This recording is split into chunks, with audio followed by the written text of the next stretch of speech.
Salam sejahtera dan salam Malaysia Madani. Anda bersama saya Muhajir Sami, Berita Pagi.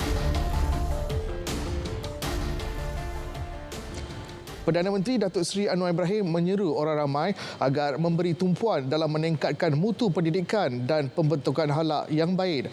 Jelasnya, dengan berpandukan nilai serta akhlak, negara dapat melahirkan insan yang berilmu dan akademis kerana mengamalkan prinsip agama. Tambahnya lagi, tumpuan itu boleh dilakukan menerusi didikan agama, penguasaan bahasa, disiplin ilmu dan matlamat pendidikan itu sendiri.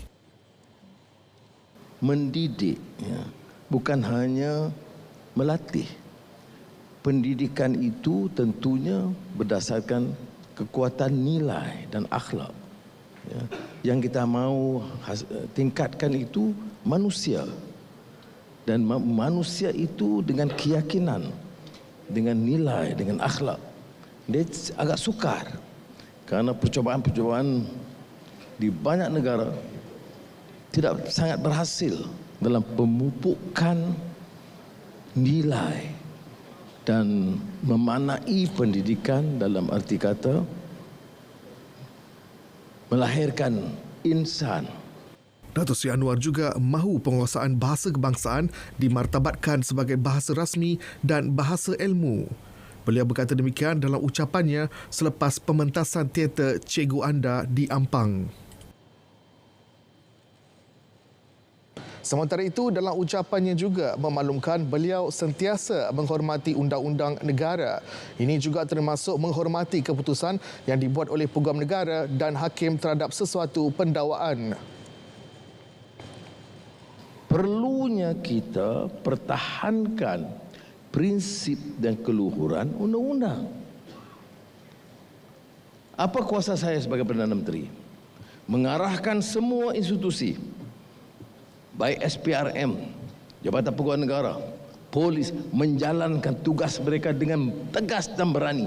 Berakhir dengan pengarahan agar institusi menjalankan tugas mereka. Saya tidak boleh mengarahkan kamu mesti siasat tanpa asas. Saya tidak boleh mengarahkan Peguam Negara untuk mendakwa, kerana pendakwaan itu mesti mempunyai fakta yang cukup kuat. Kementerian Perdagangan dan Komoditi sedang berusaha mengenal pasti negara-negara baru yang berpotensi untuk memasarkan produk-produk perkayuan. Ia berikutan kekurangan permintaan ekspor dari negara luar yang dipercayai menjadi antara cabaran yang dihadapi industri tersebut di wilayah utara Semenanjung, terutamanya Pulau Pinang. Timbalan Perdana Menteri yang juga Menteri Perdagangan dan Komoditi, Datuk Seri Fadlah Yusof berkata, selain itu pihaknya turut memfokuskan untuk meningkatkan permintaan dalam negara. Tujuan kita bila kita turun ni ialah untuk mendengar. Bila mendengar, nanti kita akan bincang, melihat apa permasalahan ataupun cabaran yang dilalui oleh mereka, dan kita akan bawa dan berbincang di peringkat kementerian dan agensi kita apa yang kita boleh bantu untuk pastikan bukan saja kita syarikat pengeluar ini boleh bertahan, tapi bagaimana kita dapat tingkatkan balik bisnes mereka. Beliau berkata demikian selepas program Track Komoditi 2023 Zon Utara Semenanjung di Sungai Bakap, Nibong Tebal. Menerusinya, sesi dialog secara bersemuka bersama wakil syarikat dalam industri perabot di Pulau Pinang turut diadakan. Ia sebagai usaha memperoleh maklum balas semasa isu-isu berkaitan pemegang taruh industri kayu di wilayah tersebut. Usaha kerajaan meneruskan pemberian subsidi kawalan harga ayam dan telur adalah pendekatan proaktif yang tepat pada masanya bagi membantu rakyat. Menteri Perdagangan Dalam Negeri dan Kos Sara Hidup, Datuk Seri Salahuddin Ayub berkata, meskipun kerajaan menanggung pemberian subsidi ayam dan telur RM200 juta sebulan, namun ia perlu dilakukan demi memastikan nasib rakyat terus terbela. Kita telah mengambil kira tentang rakyat yang masih memerlukan bantuan kerajaan khususnya untuk mendapatkan protein yang paling murah ini, iaitu ayam dan telur. Jadi semalam kerajaan tidak keberatan untuk menyambung terus pemberian subsidi itu demi untuk kita memastikan rakyat dapat membeli harga ayam dan telur dengan harga yang dikawal oleh kerajaan. Beliau merasmikan program inisiatif pendigitalan sektor peruncitan, Ready dan menu Rahmah peringkat negeri Kelantan di Pasar Siti Khatijah, Kota Baru. Dalam perkembangan lain, beliau memaklumkan Ops Manis 2023 yang sebelum ini hanya dilaksanakan di beberapa negeri telah diperluas ke seluruh negara. Ini pula berkenaan isu buli di sekolah. Kementerian Dalam Negeri dan Kementerian Pendidikan memandang serius situasi tersebut. Tambah Menteri Dalam Negeri Datuk Seri Saifuddin Nasution, cabaran terbesar yang dihadapi bukan soal undang-undang tetapi berkaitan penguatkuasaan. Langkah pencegahan perlu dilaksanakan segera dengan memberi tumpuan kepada aspek pembinaan akhlak dan sebagainya. Kita sentiasa orang kata memandang berat perkara ini bila berlaku. Lebih-lebih lagi bila sosial media memaparkan insiden itu, dia seringkali berakhir dengan pihak polis akan segera memesan dan mengambil tindakan kepada pelakunya. Dan kita rasa baik peringkat ibu bapa atau masyarakat, institusi sekolah maupun institusi pelaksana yang lain, supaya masing-masing berganding bahu mengambil langkah perlu bagi mengekang agar perkara seumpama itu tidak menjadi parah dalam masyarakat kita. Perkhidmatan pusat rawatan kanser perlu diperluas ke negeri-negeri pantai timur dan utara bagi memudahkan pesakit mendapatkan rawatan. Justru Kementerian Kesihatan KKM akan merangka pelan jangka masa panjang bagi membina pusat rawatan kanser di negeri-negeri tersebut. Jadi itu adalah pelan jangka panjangnya, ya.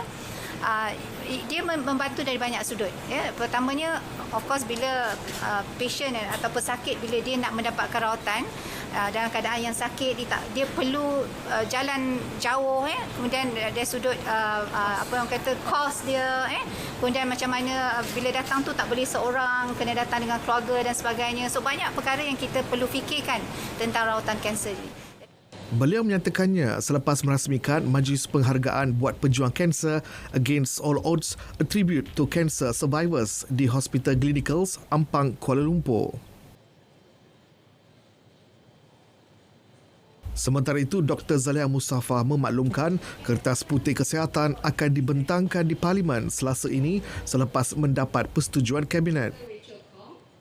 Kertas Putih Kesihatan setakat ini yang saya boleh beritahu bahawa the fact that Kertas Putih Kesihatan telah kita bentangkan ke Parlimen, ke Kabinet, ya, dan Kabinet menyetujuinya, dan kita akan dapat membentangkan Kertas Putih Kesihatan ini pada insya-Allah 13 hari bulan ini, ya.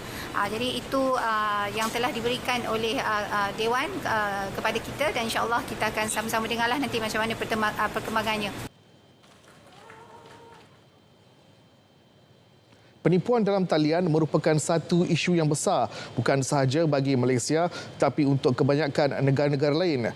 Timbalan Menteri Komunikasi dan Digital Teo Nii Chin berkata ia ada hasil dapatan daripada G2G Ministerial Roundtable Scams and AI Governance di Singapura.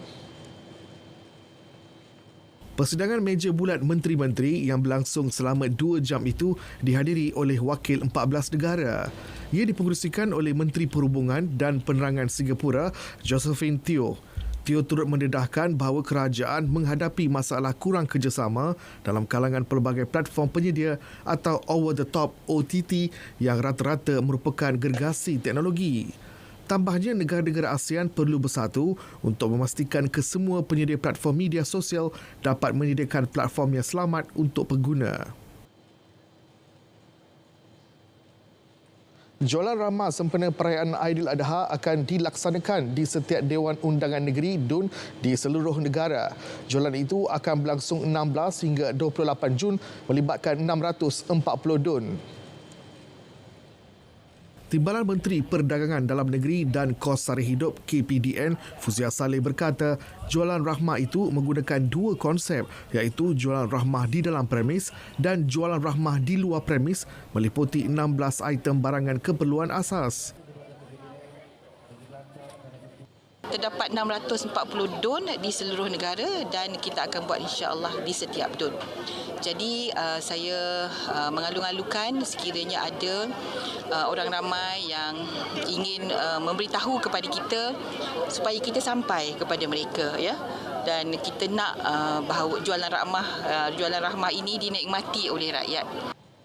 Beliau merasmikan majlis pelancaran pertama program jualan rahmah mobil di Malaysia dan program jualan rahmah peringkat negeri Kelantan yang diadakan di Pantai Irama, Bacok. Majlis Amanah Rakyat MARA akan memberi kelonggaran kepada peminjam pendidikan berstatus bankrupt agar dikeluarkan dari senarai hitam. Ia diumumkan oleh Timbalan Perdana Menteri Datuk Seri Dr. Ahmad Zahid Hamidi dan juga Menteri Kemajuan Desa dan Wilayah bagi memberi peluang kedua individu tersebut mendapatkan peluang perniagaan dan pinjaman melanjutkan pelajaran.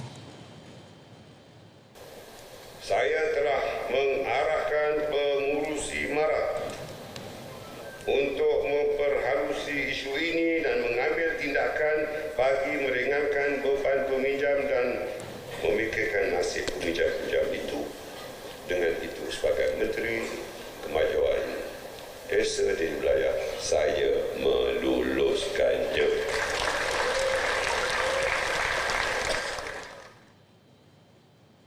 Sementara itu, golongan wanita kini berpeluang menceburi bidang pendidikan dan latihan teknikal dan vocational TVET khas wanita di bawah institusi TVET kelolaan Kementerian Kemajuan Desa dan Wilayah KKDW. TVET khas wanita ini bakal membuka lebih banyak peluang bagi memperkasa kaum wanita dalam bidang kemahiran.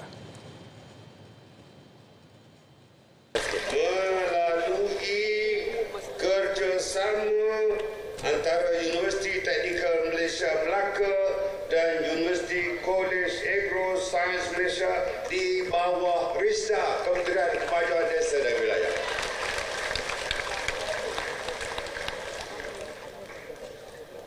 Saya telah meluluskan pengambilan seramai 15,000 wanita untuk masuk dalam TVET khas wanita ini.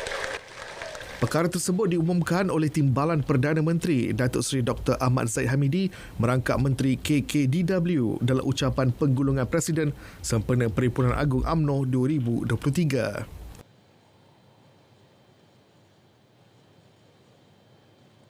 Bawa momentum dan aura baharu demi meraih semula keyakinan dan kepercayaan rakyat. Selain taat dan setia terhadap perjuangan sedia ada, pemuda UMNO perlu tampil ke hadapan dengan lebih berani terutama dalam membawa isu-isu yang dihadapi rakyat akar umbi. Kepercayaan rakyat macam mana? UMNO mesti tunjukkan dan buktikan bahawa UMNO ini sudah berubah seperti apa yang rakyat mahukan. Dr. Akmal menyatakannya pada sidang media khas di laman media WTC. Tambahnya hampir 1,160 perwakilan pemuda UMNO hadir pada perhimpunan kali ini melibatkan lebih 190 bahagian di seluruh Malaysia. Moratorium atas pelaksanaan Seksyen 309 Kanun Keseksaan masih berkuat kuasa sementara menunggu usaha pemansuhan kesalahan cubaan bunuh diri melalui proses pindaan undang-undang sewajarnya. Timbalan Menteri Undang-Undang dan Reformasi Institusi Ram Karpal Singh dalam kenyataannya memaklumkan tiada pendakwaan boleh dijalankan di bawah seksyen tersebut buat masa ini. 22 Mei lalu, Dewan Rakyat telah meluluskan Rang Undang-Undang RUU Kanun Keseksaan Pindaan 2023 bagi memansuhkan kesalahan percubaan bunuh diri. Jelasnya kerajaan perpaduan teguh dengan pendiriannya mengubah pendekatan kepada cubaan bunuh diri kepada pendekatan yang berasaskan rawatan perubatan yang bersifat pemulihan.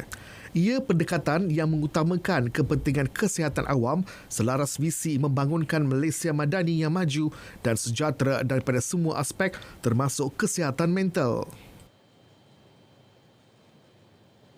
Program Jerayawara Jom Cuti-Cuti Malaysia JCCM 2023 yang berlangsung di Pusat Beli Belah Wan Utama menawarkan lebih 100 pakej pelancongan dengan diskaun antara 15 sehingga 50%. Ketua Pengarah Tourism Malaysia, Datuk Dr. Amar Abdul Ghaffar berkata, ia bertujuan merancangkan lagi pelancongan domestik menerusi penjualan pakej secara terus kepada pengguna. Daripada dua jerayawara yang telah kita laksanakan, kita telah mencapai lebih kurang pendapatan atau penjualan sebanyak 1.2 juta ringgit dan penjualan pakej sebanyak RM6,000. Penganjuran JCCM siri ketiga tahun ini menerima 40 penyertaan daripada pemain industri. Antara pakej menarik termasuklah pakej eksplorasi 8 pulau sempurna, pakej kereta api ke Dabong dan pakej pelancongan durian. Sebanyak RM900,000 sasaran jualan ditetapkan. Tourism Malaysia dengan kerjasama Tourism Melaka turut menyediakan pusat informasi pelancongan bergerak TIC Mobile bagi mempromosikan pelancongan Melaka sempena Tahun Melawat Melaka 2024. Ia akan diteruskan lagi ke 5 lokasi lain di beberapa negeri.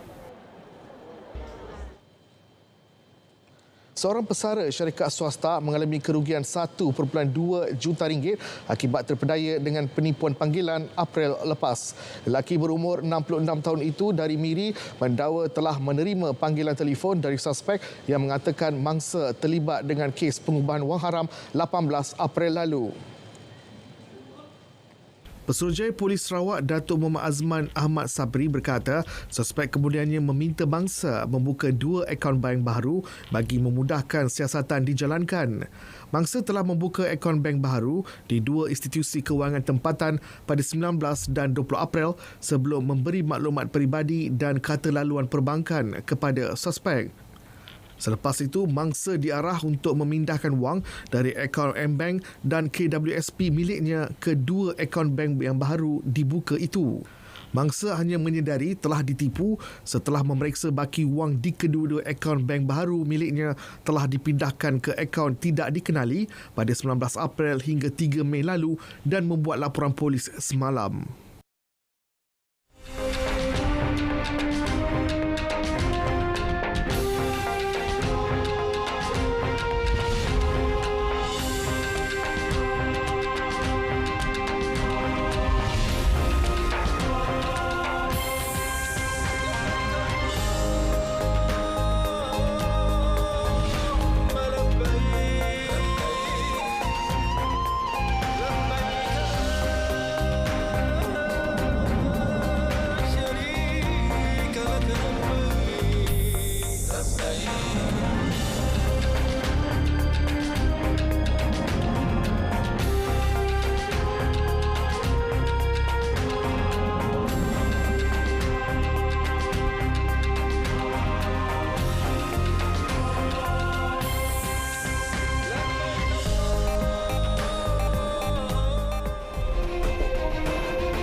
Baik, kita ke segmen luar negara. Bekas Perdana Menteri Britain Boris Johnson mengumumkan bahawa beliau meletakkan jawatan sebagai ahli parlimen Jumaat lalu. Keputusan itu dibuat selepas beliau dituduh melakukan penipuan di parlimen mengenai pelanggaran peraturan COVID-19. Johnson meletak jawatan serta-merta sambil menegaskan bahawa beliau tidak berbohong. Keputusan ini diambil selepas beliau menerima laporan daripada Jawatan Kuasa Keadilan yang diketuai oleh ahli parlimen untuk menyiasat sama ada beliau menipu mengenai Majlis of Downing Street. Johnson menjelaskan bahawa beliau telah menjadi ahli parlimen sejak 2001 dan beliau memikul tanggungjawabnya dengan serius. Johnson dituduh menipu parlimen mengenai majlis yang diadakan di Downing Street semasa United Kingdom berada di bawah sekatan pergerakan COVID-19. Sekurang-kurangnya 9 orang terbunuh manakala 10 yang lain cedera dalam serangan di sebuah hotel di Mogadishu. Polis memaklumkan bahawa pasukan keselamatan menamatkan pengepungan yang berlanjutan selama 7 jam selepas menembak mati 7 anggota Al-Shabaab yang terlibat dalam serangan itu. Polis turut mendedahkan bahawa 6 orang awam dan 3 pegawai keselamatan turut terkorban dalam insiden yang bermula sekitar 7.55 minit malam waktu tempatan. Pada kejadian tersebut, 84 orang termasuk kanak-kanak, wanita dan orang tua yang terperangkap di dalam hotel berjaya diselamatkan oleh pasukan keselamatan. Saksi berkata 2 pengebom bunuh diri bertindak meletupkan diri mereka di pintu masuk hotel ketika beratus-ratus tetamu berkumpul. Pemimpin Al-Shabaab mengaku bertanggungjawab atas serangan terkini di Mogadishu. Sekurang-kurangnya 5 pekerja terbunuh dalam kejadian letupan di Ankara, Turkiye pada awal pagi Sabtu. Kementerian Pertahanan Turkiye memaklumkan letupan tersebut berlaku di kilang roket dan bahan letupan MKE. Fasiliti terbabit dimiliki oleh Turkiye Machinery and Chemical Industry Corporation. Sementara itu, Menteri Pertahanan Turki Yasar Güler melawat tapak letupan. Beliau turut mengucapkan takziah kepada pekerja yang terkorban semasa taklimat.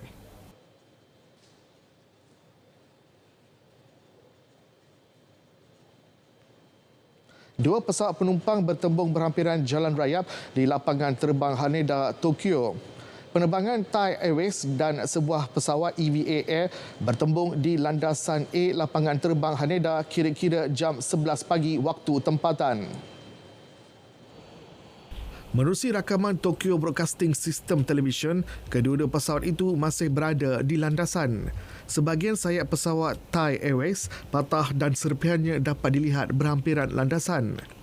Lapangan terbang itu telah menutup landasan berdekatan lokasi kejadian dan tiada laporan mengenai kecederaan setakat ini. Beberapa penerbangan domestik dan antarabangsa mengalami kelewatan susulan insiden itu.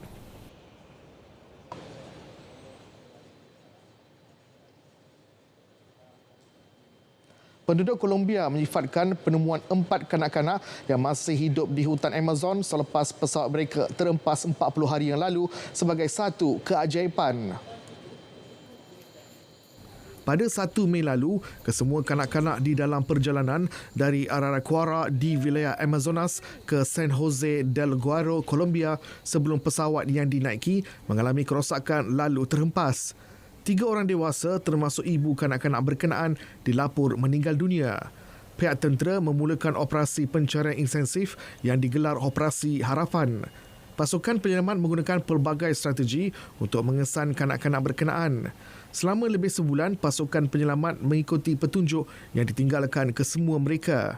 Susulan penemuan mereka, Presiden Colombia Gustavo Petro meluahkan kegembiraannya di Twitter.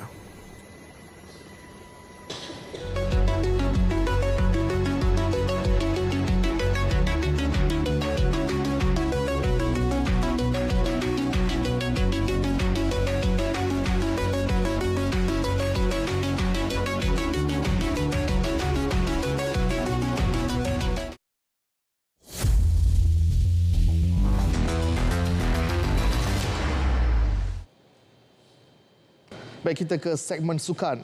Manchester City mencipta sejarah tersendiri apabila berjaya memenangi Liga Juara-Juara Eropah buat kali pertama dalam sejarah kelab. Skuad kendalian Pep Guardiola itu menewaskan Inter Milan 1-0 menerusi jaringan pemain tengah Rodri awal pagi tadi. Jaringan minit ke-68 itu sudah cukup mengesahkan trofik Liga Juara-Juara buat kali ketiga untuk pengurus City, Pep Guardiola. Dengan kemenangan ini, The Citizens turut melakar gelaran treble selepas menjuarai Liga Perdana Inggeris Piala FA musim ini. Isu yang dibangkitkan jago berbasikal trek negara Dato' Azizul Hasni Awang akan diberi perhatian serius sepenuhnya oleh Kementerian Belia dan Sukan KBS. Menterinya Hanayo berkata perkara berkaitan keperluan atlet ke Olimpik Paris 2024 akan dibincangkan dalam satu mesyuarat minggu depan.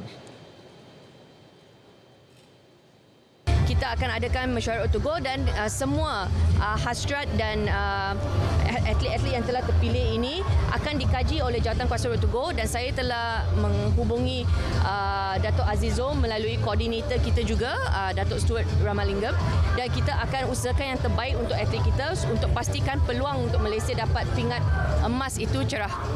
Beliau berkata demikian kepada pemberita selepas merasmikan pelancaran program Malaysia Aktif and Community peringkat kebangsaan di PPR Taman Bagan Jaya, Pulau Pinang. Datuk Azizul Asni sebelum ini melahirkan rasa terkilan terhadap Majlis Sukan Negara MSN kerana masih belum dapat menyediakan sistem sokongan lengkap selepas memindahkan pangkalan latihannya dari Melbourne, Australia ke Velodrome Nasional di Nilai sejak awal tahun ini. Atlet lompat tinggi negara Nauraj Singh Randhawa mengumumkan persaraannya. Pengumuman itu dibuat atlet berusia 31 tahun tersebut di akaun Instagramnya. Dalam catatan tersebut, Nauraj yang telah menghabiskan masa 15 tahun mewakili negara berkata sudah tiba masanya dia menumpukan kepada perkara lain. Pemegang rekod kebangsaan itu mengakui bahawa keputusan tersebut adalah sesuatu yang sukar dan telah difikirkan dalam tempoh yang lama. Atlet kelahiran Johor itu turut mengucapkan terima kasih kepada Kesatuan Olahraga Malaysia KOM, Majlis Sukan Negara MSN dan Majlis Olimpik Malaysia MOM kerana sentiasa menyediakan keperluan dan menyokong sepanjang kariernya. Nauraj telah memenangi pingat emas berturut-turut dalam 3 sukan C pada 2013 di Naypyidaw, 2015 di Singapura dan edisi Kuala Lumpur pada 2017. Dia turut memegang rekod kebangsaan 2.30 meter yang diciptanya pada Kejohanan Olahraga Terbuka Singapura 2017. Dalam pada itu, arena sukan negara dicemari dengan satu lagi insiden doping. Kali ini melibatkan seorang atlet olahraga semasa Kejohanan Trek dan Balapan Kesatuan Olahraga Malaysia KOM 2023 di Stadium Mini MSN Bukit Jalil pada Februari lepas. Kementerian Belia dan Sukan KBS dalam satu kenyataan bagaimanapun tidak mendedahkan butiran lanjut atlet berkenaan. Atlet tersebut disahkan positif terhadap penggunaan bahan terlarang sibutramine dalam ujian yang dijalankan oleh Agensi Anti-Doping Malaysia ADAMAS. Berikutan itu, atlet berkenaan digantung sementara daripada menyertai sebarang kejohanan atau pertandingan lain sehingga keputusan proses pendengaran diumumkan. Sibutramine merupakan antara bahan yang dilarang penggunaannya sewaktu pertandingan oleh Agensi Anti-Doping Dunia.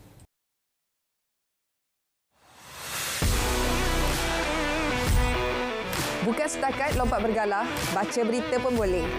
Saksikan saya, Sarah Adi dalam Stadium RTM 10 dan 11 Jun ini.